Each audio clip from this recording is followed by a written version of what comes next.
We are going to start the chapter heights and distances or applications of trigonometry now. In this, we will deal with the heights and distances of the objects which are away from us. आप कहीं खड़े हो, आप observe करें कोई distant object, ठीक है?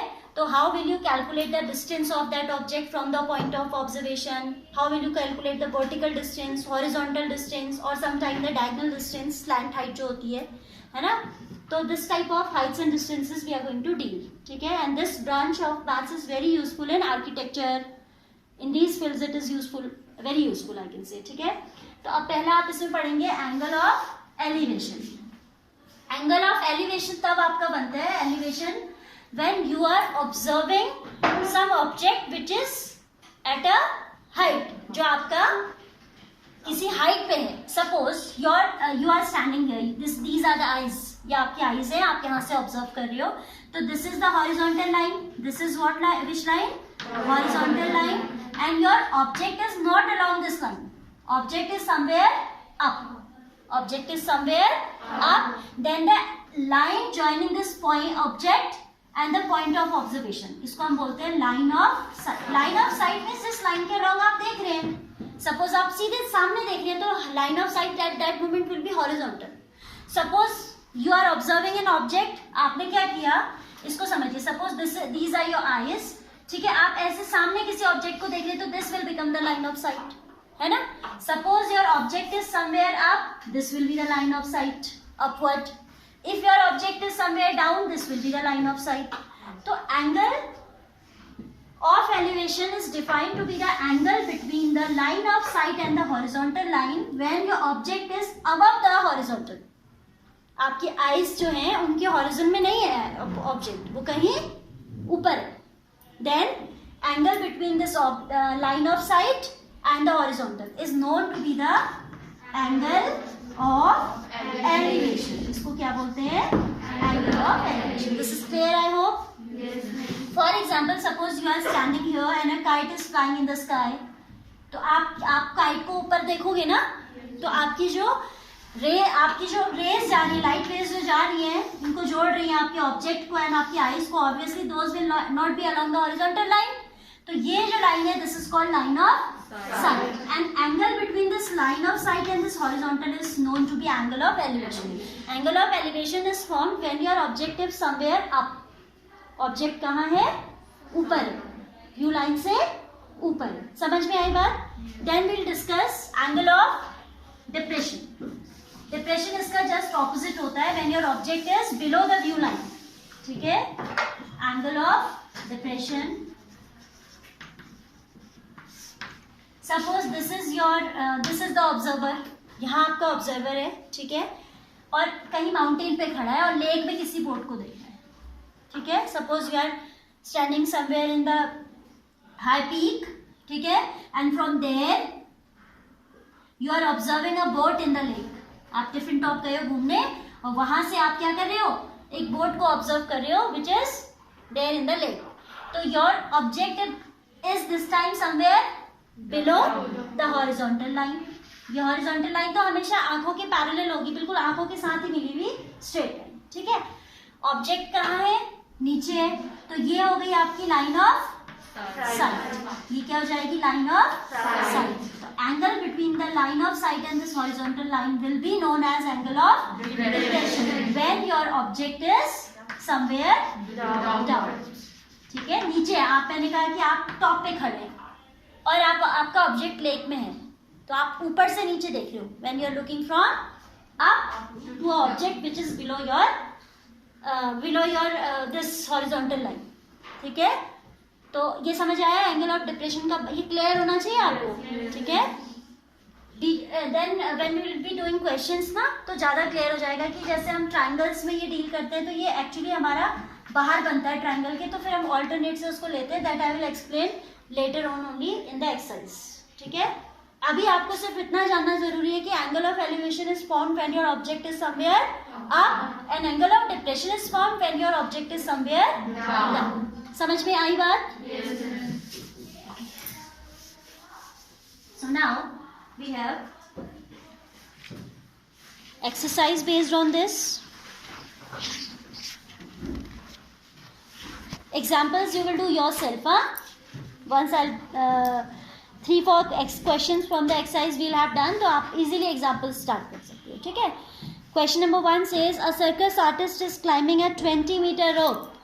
An artist is climbing 20-meter rope which is tightly stretched and tied from a top of vertical pole to the ground. Find the height of the pole if the angle made by the rope with the ground level is 30 degree. क्या कह रहा है कि कोई circus artist है जो 20 metre long rope को climb कर रहा है, which is tightly stretched. Tightly stretched इसलिए बोल रहा है because if it will not be tightly stretched there will be a slack in the rope. Slack you understand? Loose. कोई थ्रेड टाइप का है किसी के पास? Thread like object somebody is having? You have? Circuit artist is 20 which is tiny. See, when your thread is not tight, तो अगर ये loose होगा तो can you consider it as a line? There will be slack ना. तो आप जब तक ये टाइट नहीं होगा आप इसे एक लाइन सेगमेंट नहीं कंसीडर कर सकते. तो वो यही कह रहे हैं कि circus artist is climbing a rope which is tightly stretched, जिसको स्ट्रेच किया है ऐसे. अदरवाइज आप ट्राइंगल की तो इमेजिनेशन ही खत्म हो जाएगी ना. We can not imagine this to be the hypotenuse और व्हाटएवर. ठीक है. तो from the top of a vertical, this is clear no? Why it is tightly stretched. Find the height of the pole if the angle made by the rope with the ground level is 30 degree. So we'll in height and distance questions first of all we have to draw the diagram.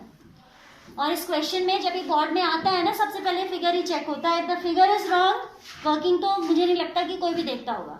ठीक है.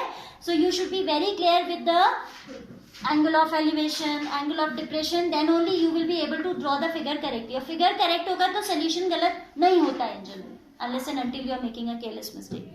अगर आपने figure सही draw किया तो solution automatically सही होता है आपका. Step by step if you go it will be automatically correct. ठीक है. Circus artist is climbing a rope which is 20 meters. Suppose this be the pole. Suppose AB be the pole. ये क्या है आपका? Pole है. And the artist is climbing a rope which is 20 meter long. Length of rope is given as 20 meter. Find the height of the pole. Let h be the height of the pole. हमने consider कर लिया कि इसकी height कितनी है? h. तो आपसे कहता है if the angle made by the rope with the ground level is 30 degree, this angle they are given as figure is clear or not? Yes. Then you will join the unknown lengths also. A rope is there which is 20 meter long and tightly it's stretched and tied to a pole. अब पोल से बधी है तो कहीं ना कहीं ground पे भी बधी होगी, है ना. देखो कह रहा है कि from the top of vertical pole to the ground. इसके जो वर्टिकल पोल है आपको गिवन है कि पोल इज वर्टिकल, उसके ऊपर से कहां तक बधी है? एक तो यहाँ पे बधी है और यहाँ पे बधी है. ठीक है. Pole to the ground. Then find the height of pole if the angle made by the rope with ground level की बात करें तो we have drawn the ground level too. ठीक है. This BC is the ground level. Horizontal होता है ground level. Consider करते हैं कि ग्राउंड लेवल कैसा होगा? हॉरिजॉन्टल. तो हमें बताना है क्या?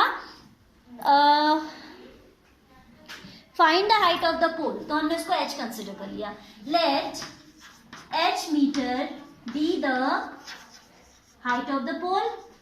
Height of pole, right. Then see we know this angle. This is what? This is which type of angle? अगर आप यहां से ऑब्जर्व करेंगे तो क्या होगा? ये angle of, don't write just now, angle of elevation.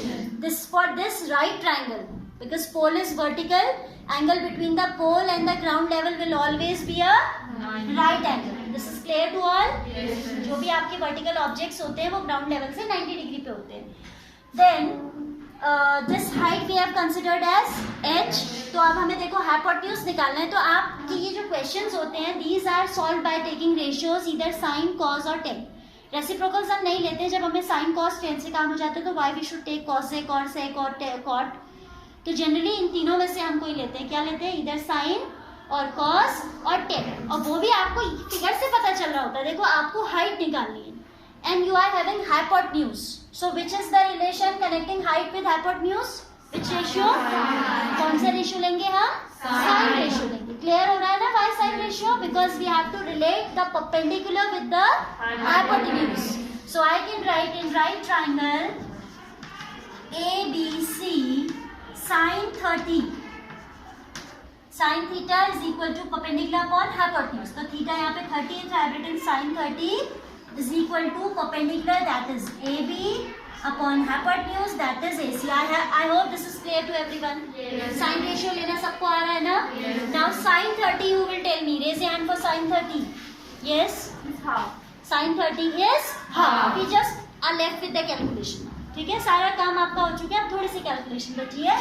Half is equal to AB is H, AC is 20. By cross multiplication we can say twice of H is equal to 20. दिख रहा है सबको?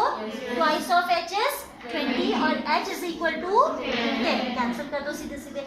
At last you will write the answer along with unit. Unit नहीं लिखने के marks करते हैं, आधा नंबर कट जाता है. You will write at last. So the height of the pole is 10 meter. ठीक है, and these chapters will come in subjective part. Second term में आएंगे तो सब्जेक्टिव में आएंगे. अच्छे से आपको फालतू कुछ नहीं लिखना है, बट टू द पॉइंट लिखना है और सही लिखना है. ठीक है, यूनिट्स आप मिस नहीं करोगे, फिगर की मार्किंग्स आप मिस नहीं करोगे. लाइक ABC आप यहाँ लिख रहे हैं, फिगर में मिसिंग है, तो ऑटोमेटिकली कहाँ से समझ आएगा एग्जामिनर को कि वेयर इज ABC, है ना? So you have to be very particular about markings. Lengths angle सही लेना है तो क्वेश्चन बहुत ईजी होते हैं. Isn't it easy? Yes. So